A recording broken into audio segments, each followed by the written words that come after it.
So actually move 27 is here. So this point where white takes on b5. So black's getting that a file. And coming in on the 7th rank and dominating the a file now. So knight e5. The knight returns to that dominant place on e5. So knight d1, rook a1. Black's forcefully getting rid of a pair of rooks. So we're nearly up to round 8 for the boxing now. Takes on a1. Knight b2. And now rook b1. So, white's under real pressure. So white, Sascha, Wandkowsky, Germany. Black, Konrad, Rikardson, Sweden. So what happened in the boxing now in round 8? Both boxers are warming to their task, showing no weakness of tiredness. No signs of tiredness, rather, despite the Herculean efforts so far. A high-quality round with jabs, combinations and buckets of determination, especially from Wandkowsky, who appears to have completely shrugged off the effects of the knockdown in the previous round. So, round 9 we return to the chess for moves 35 to 41. So, king f4, knight g6 check. So the king wanders back again to g3, and now black grabs that piece. That poor knight was just trapped, stranded, and unable to be defended here. So white is going down a piece now. So bishop f3, h4 check, and after king h2, the knight goes to f4 now.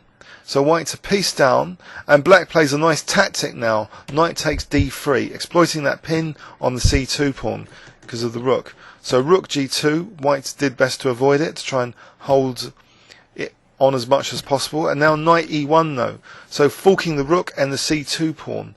After rook e2 takes, black remorselessly just takes the other last pair of rooks off and starts advancing the pawns.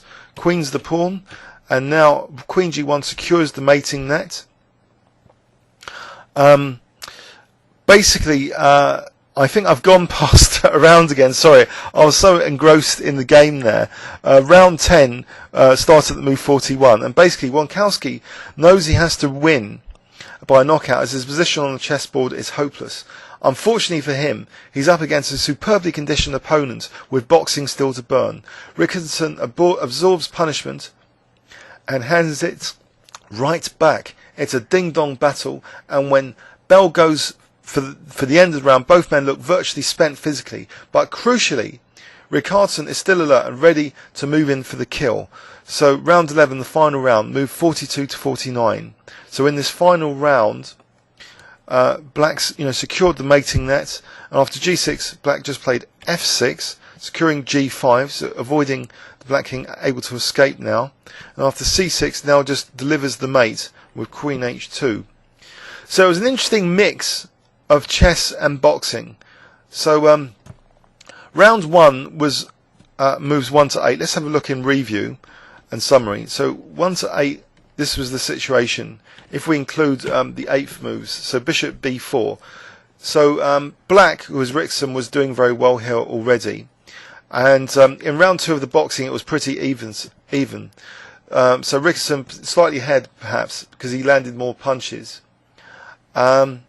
So he was slightly ahead at that point in the boxing as well, but stung once by a good right hand from Wandkowsky.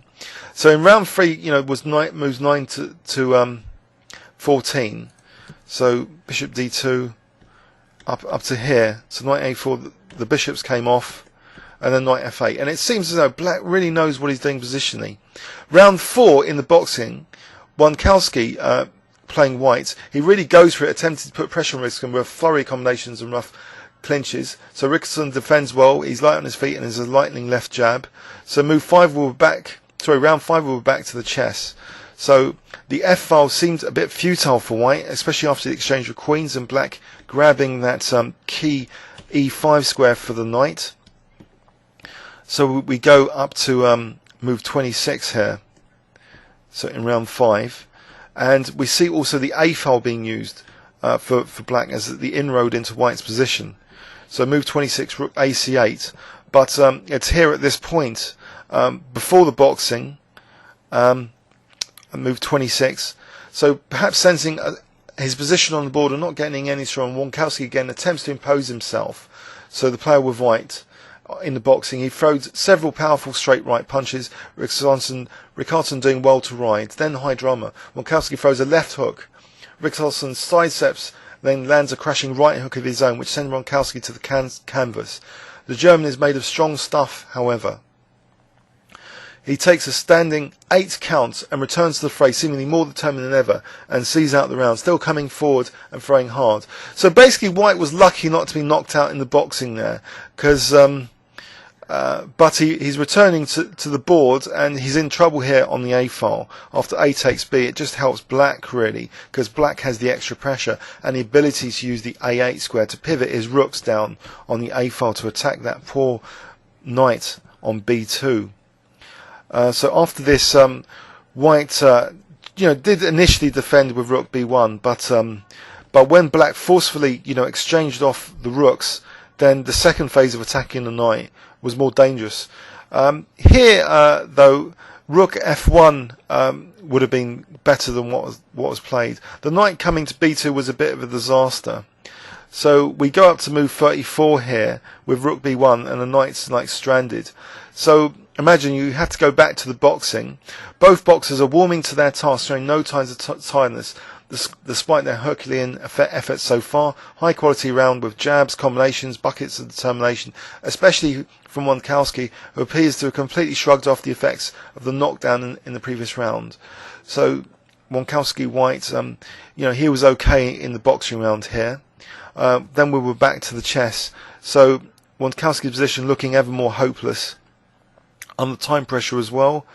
But then the experienced campaigner who he managed to hang in to the end of the round. So the end of the chess round here, which is up to move 41. So it's getting a bit dire though after this knight E1 fork.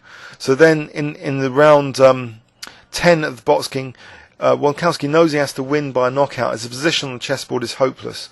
Unfortunately for him, he's up against a superbly conditioned opponent with boxing still to burn. So Rikardson, who was the Black in this game, he absorbs the punishment, hands it right back, ding-dong battle, and when the bell goes for the end of the round, both men look virtually spent physically. But crucially, Rikardson is still ready to move in for the kill for round 11. So basically, Black goes in for the kill on the chessboard. He relentlessly marches his pawn down to queen, secures the mating net, and basically knocks White out on the chessboard. So yeah, it's an interesting mix. It's interesting to do this style of commentary.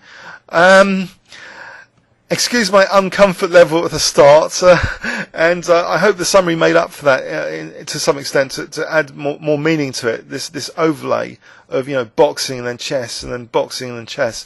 So I hope you enjoyed it. Please leave any comments or questions on YouTube. Thanks very much.